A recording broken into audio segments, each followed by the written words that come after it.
All right, time to bring in Dr. Constance Ikuku for the paper review. Yes, time is fast spent. We Yep. had the live program, so we'll just share with you the headlines this morning. Let's begin with this day newspaper. Proposed tax regulation exempts oil and gas exports, agriculture, military hardware, others from VAT. The New Telegraph. Northern governors reject proposed tax reform bill amendment, say it's against Northern interests. Let's move on to Daily Independent. We're working on reserving seats, joint ticket for women, according to the Speaker, talking about the inclusion of women in politics and in governance. Punch newspaper. No work, no pay dispute. FG invites unions as strike grounds varsities. And then let's look at the international headlines for you this morning. We can look at Daily Graphic. Daily Graphic, do we have Daily Graphic? Daily Graphic is from Ghana. Yes. Yep. Okay, I'm looking for it here. Well, let's look at the Daily Telegraph.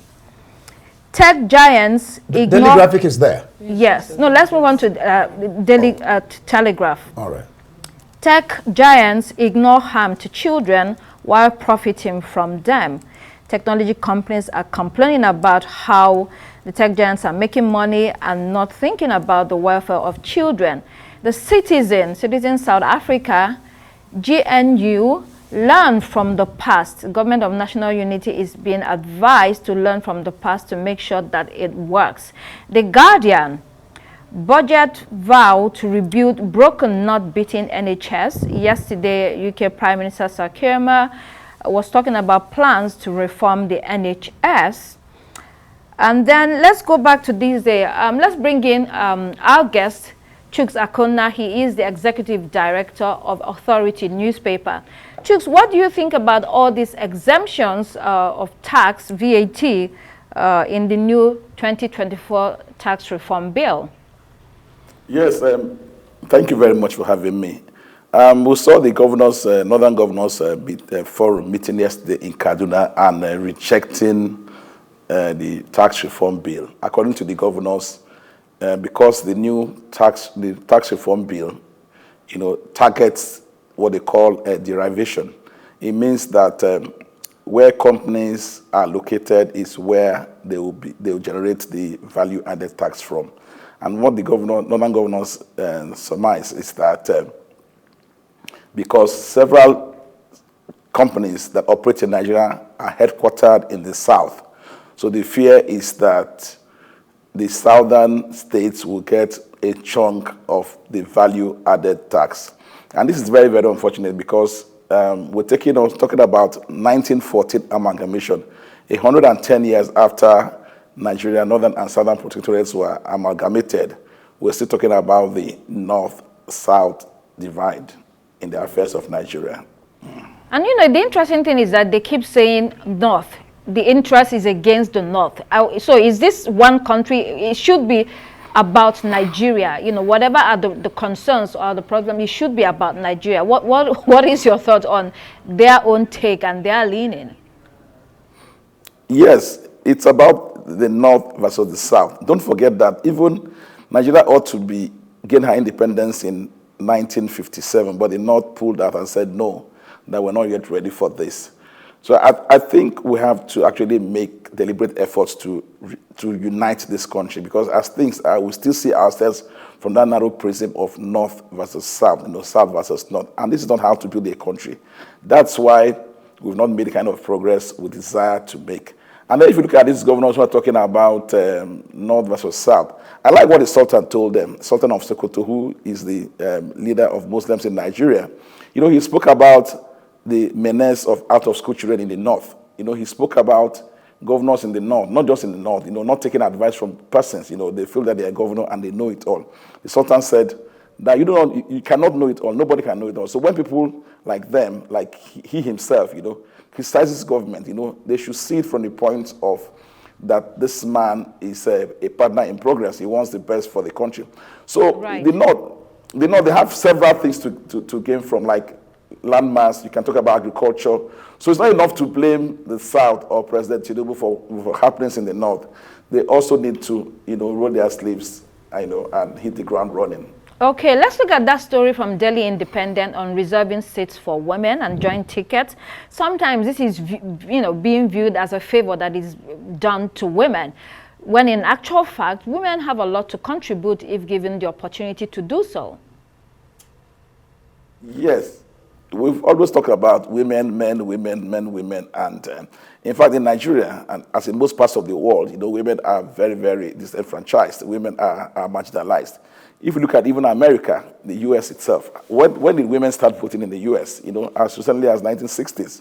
So, women who are in politics in Nigeria, they are viewed with a particular kind of disdain. They see them as loose women, as women who can't stay in their husbands' houses, as women who cannot be married, who will not be loyal to their husbands. So this stigma and several other cultural reasons affect women's participation in politics. So most women who are decent, quote and unquote, they shy away from seeking elective office or become politicians in Nigeria. Okay, let's look at the international papers. Daily Graphic, 39 days to elections, U.S. imposes visa restrictions, ban on election troublemakers. The announcement is a policy to restrict visa for those who supposedly are undermining democracy. Is there any continent in the world where these sort of measures are used against? The goal here, we understand, is to make sure that democracy is sustained, but doesn't it seem like interference, chooks, in domestic affairs? No, I don't think so. If you said interference, the government is not coming to the country. I mean, the U.S. government is not coming to the country to say, okay, vote this way or vote that way or don't do this. So because they understand and respect the territorial integrity of these countries, the best the U.S. can do is to, do as you like, but don't come to my country. As we speak, we have many serving politicians in Nigeria, office holders in Nigeria, who cannot visit the U.S. I know that because visa restrictions were slammed on them in 2019, in the aftermath of 2019 elections, and of course, 2023 elections. So I think that's the best the U.S. can do. So, that's the only stick they can wield against these politicians to make them fall in line. U.S. the big brother of democracy. Yeah, I know. But again, democracy is taking a beat back at home. Thankfully for their institutions, they still have the grasp and are able to say they are the big brother of democracy. Quickly, I wanted to touch on the Punch story, and I think it's Daily Independent, about the lawmakers and increasing women participation. Unfortunately, it looks like a regurgitation of what has been said before. Speaker Tajuddin Abbas is not saying anything new. Speaker Femi Gbajabiamila at his time also talked about reserving seats for women. However, we have not seen that happen. But this is an opportunity for the 10th National Assembly, a golden opportunity, in fact, to write its name in history and write history. It's been done in Kenya, Rwanda, Bangladesh, Mexico. It's a long list of countries that have put in place gender parity laws and quota systems to allow women, increase women participation. It makes no sense that almost half of your population is underrepresented when it comes to national matters and politics. In Nigeria, like our correspondent Somi Madogo beautifully said, it's less than 5% to the National Assembly. When you go to the state assemblies, it's even worse. It's time to do something about that. We're out of time. Unfortunately, that's all we can take on the paper review today. All right. Just before we go, just to piggyback on the tax thing, the reversion model. You guys don't want us to go, right? They could have, no, of course we're going. We're out of time. They could have a point there, about, and you have to put this into constitution. Anyway, thank you, Constance, and thank you, Chooks.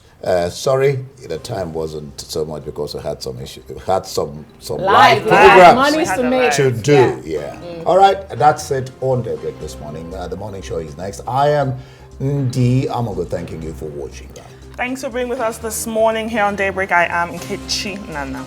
I am Adeso Moran. See you again tomorrow. Good morning.